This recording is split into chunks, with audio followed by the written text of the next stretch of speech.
Okay, so today we have Andy Edwards returning onto the show.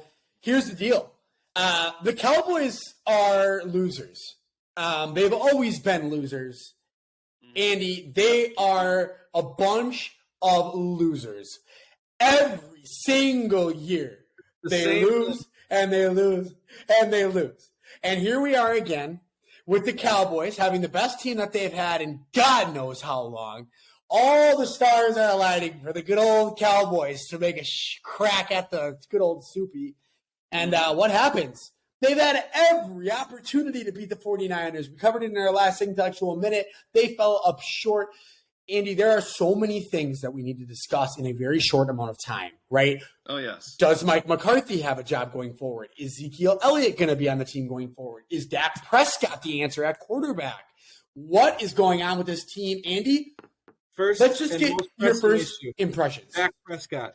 So, I first want to talk about the Niners game because this, obviously, you hyped up. There is their best team maybe in 10 years, maybe. I'd agree so. I think this is maybe their best talent-wise team since a lot of people might be leaving in this offseason. And honestly, this is my personal take. I think we outplayed the Niners.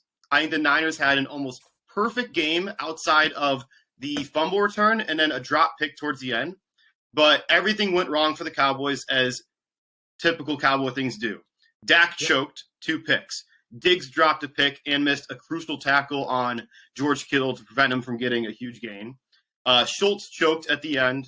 They didn't go for it on fourth down. Bounds? How do you not know the rules? Running out of bounds, but not going forward out of bounds, and then not getting his feet down. Those are 2 bad chokes at the end. It was 4th and 5 at the 40, and we decided to punt. We went for a delay of game and then punted. I would have went for it there. That was ridiculous. Maher missing the extra point. Yeah, Mike McCarthy not going for it. Maher is completely fucked up in the head. He is the absolute yips. But then he did make 2 field goals, so I'll give him some credit. I mean, the missed extra point, though, I mean, it wasn't here or there. Obviously, it didn't matter too much, but still, it's contributing to the point of the game that a lot of things just went wrong for the Cowboys. We ended up with more penalties. That's on McCarthy. Niners had less, and there's also missing penalties during the game. There was a holding call that was missed on Zach Martin and a block in the back on Leighton Vander Esch that didn't get called. I just want to say that. Turpin, on his return, even though it was amazing, he got like a 40-yard return. If he went right and just waited for the blocker, he actually could have ran for a touchdown, but instead he went right towards the punter. He is young and dumb. Just young and dumb. Tony Pollard getting injured, that was huge. He's debatably our best offensive weapon, him and CD. So I think that also changed the course of the second half. And then none of the big Niners players got injured during the game, but yeah, we had Pollard and also Watkins. All that said, I think we outplayed them, but obviously Cowboys do Cowboy things. So that is my take on the game. I truly do believe after all of what you said, a lot of it, comes down to Dak. Dak was, in my opinion, at this point, he's obviously a choker, and he truly is not a top 10 quarterback. A lot of people make him out to be this great quarterback. Yes, he looks the part. He plays the part. He always says the right thing in the press conferences. Everybody loves him. He's a great guy. Mm-hmm. He just really isn't that talented. We've said it time and time again. He is the poor man's Kirk Cousins. He doesn't have a great arm. He makes mental mistakes. He really just is an average quarterback, and I think this goes into the fact of, do the Cowboys need to figure out if they go in a different direction at quarterback if they really want to win a Super Bowl? Max? To defend Andy and the Cowboys and Dak Prescott, I'd like to say something. Dak Prescott has shown signs of greatness. He has had games where he has been jaw-droppingly unbelievable. He has shown that over the last 3-4 years. Dak Prescott has had games, and he does have the talent to be a Josh Allen, to be a top-tier quarterback. I think that he does, and I think that's in there somewhere. But the more and more and more that Cowboys, correct me if I'm wrong, Andy, but Dak Prescott was at his best when the Cowboys' offensive line was stacked, when Ezekiel Elliott was looking like a Pro Bowler all the time, and then Dak Prescott was asked to deliver, in more of a system. Now I feel I get what you're saying, but sorry, keep going. No, now I just feel like Dak Prescott, they're asking him to do so much. And I just feel like he doesn't have the capacity to do it. He's not that guy. I think he can be really good and he can be a top tier talent, but I don't think he's the guy where you have to say, Dak, I need you to throw the ball 45 times today for 345 yards and go win this game. Josh Allen can, Patrick Mahomes can, Rodgers could, Burrow can. I don't think he can, Andy. So obviously now you bring up Dak. So Dak is the biggest topic right now. Obviously, going into this offseason, after the game, he was the biggest topic because that game was on him. We scored 12 points. He's the quarterback for that, and he led to 2 turnovers that turned into 6 points for the Niners. I understand. So this is all on Dak. So my take on Dak is he's a good quarterback. Don't get me wrong. He's not bad. Yeah. He's not top 10. I don't think he's top 10. I wouldn't even put him average. I'd say he's above average. There's a lot of bad QBs in the NFL, and at least having someone that can still elevate you enough to win these games, because there were games this season where he played so well that we won because of Dak. There were some of those games. Tampa Bay, for example, he played phenomenal. But Vikings. Again, I get what you're trying to say. Vikings, he played well, but the defense also was all over Kirk Cousins. Our defense is just phenomenal. But again, we're going back to Dak Prescott.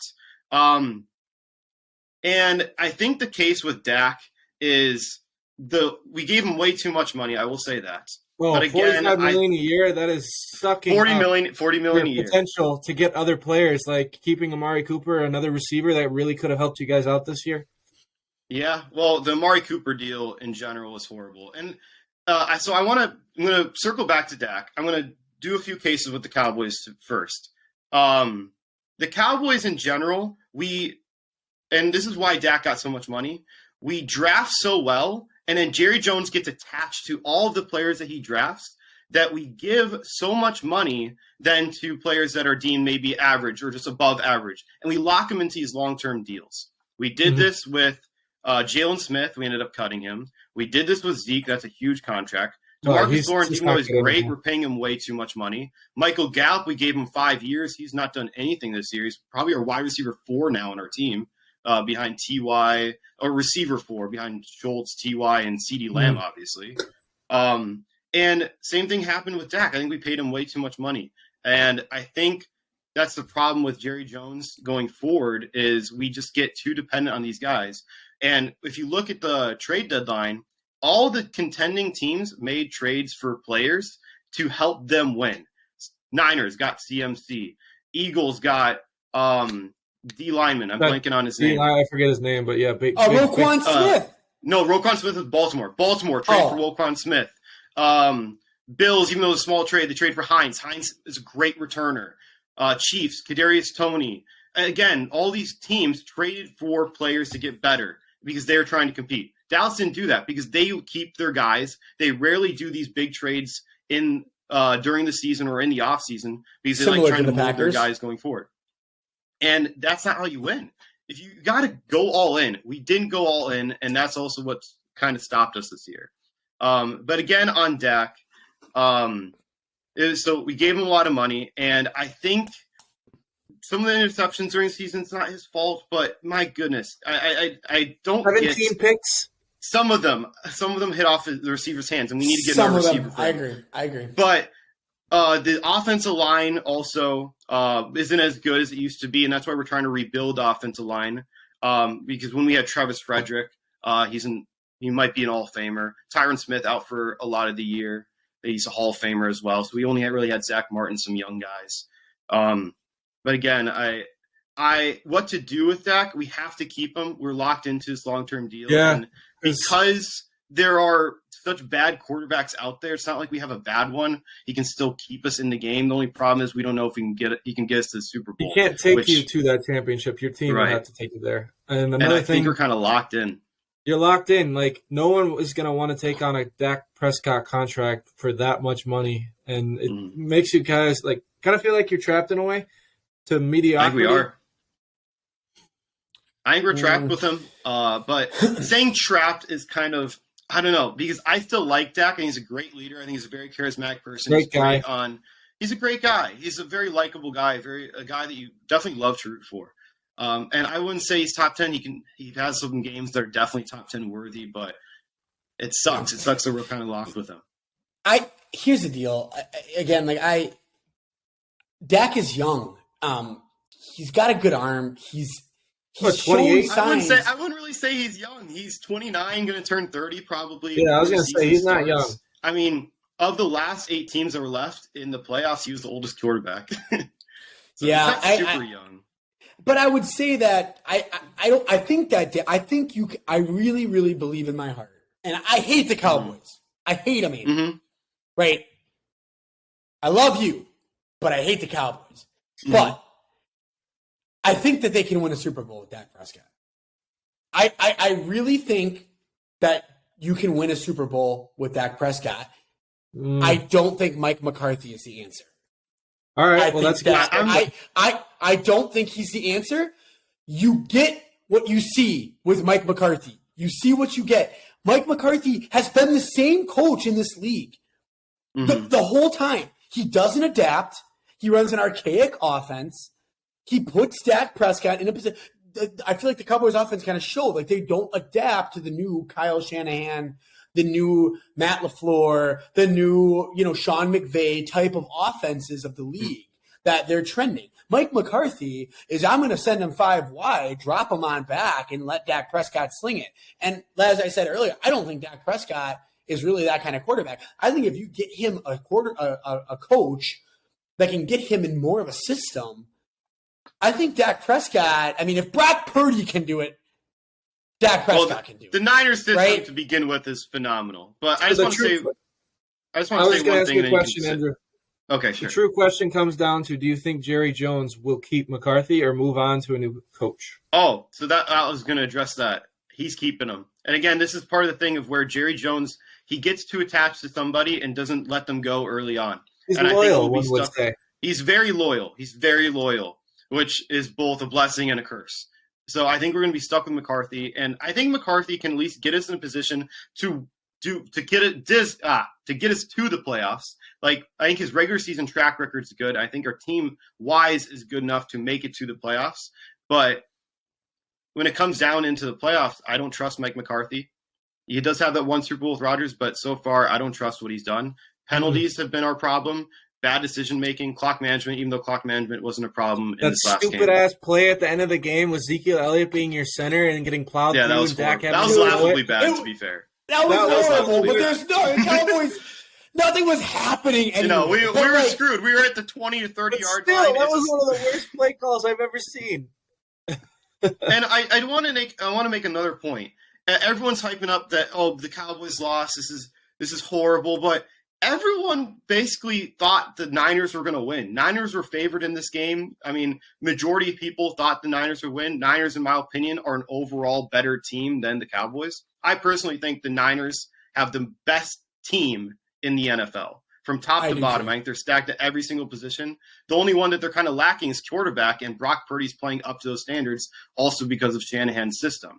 And I think the Niners are the best team, so I understand Cowboys losing to them. That's why I don't feel that bad about this loss. Yeah, I feel bad how it happened, but I don't feel bad if we played so well, but we still lost. I wouldn't have felt that bad. I just listened to all the things that happened.